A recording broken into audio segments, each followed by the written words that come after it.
Hello and welcome to the news at When. When? Well, the modern day, I suppose.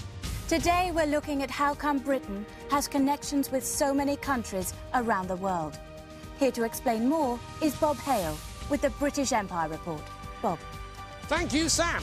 Well, there it is, the world. And right there in the middle of it is England, tiny little country with a big idea to take over everywhere else and become really, really powerful. So, in 1583, a Tudor chap called Humphrey Gilbert lands over here in a newfound land called Newfoundland. He claims it for England, and so the empire begins. Ta-da!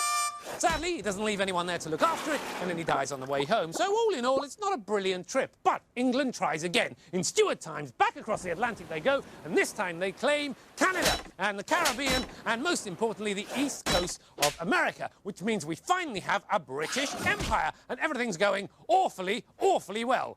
But not for long. The American states declare independence. Not only do they declare it, they fight for it, and they win. Oh, it's a disaster. So, Britain has to go and try its luck somewhere else. Fortunately, Captain Cook discovers Australia. So Britain says, we'll have that, and also decides they would also like a bit of Asia over here. Yes, you see, there's a British business in Asia called the East India Company, which trades in things like tea and biscuits. Yummy, because everyone loves teas and biscuits, right? In fact, everyone loves it so much the company becomes big and powerful and starts to take over entire countries. Plus, Britain wins the Napoleonic Wars against the French Empire, and they nab more countries off of them.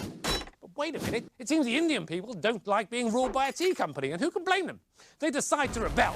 The British Army, however, crushes the rebellion, and Queen Victoria takes over the country as Indian Empress, which don't impress the Indians. Ha-ha! Meanwhile, over here, it seems that the Dutch won't share South Africa. Naughty, naughty. So Britain has a couple of wars down there, the Boer Wars, and gobbles up a few more countries along the way. In fact, by the time World War I breaks out, a third of all Africans are ruled by the British. And what's Britain's prize for winning the war? A load more countries, of course. I mean, just look at it all. A third of the planet run by one tiny island.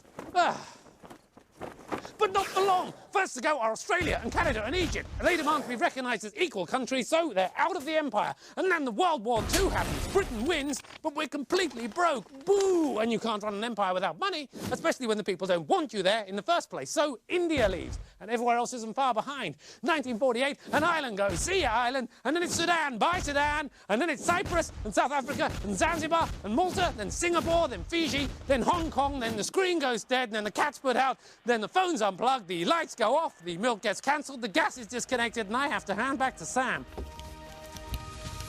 Back to you, Sam. Thanks, Bob.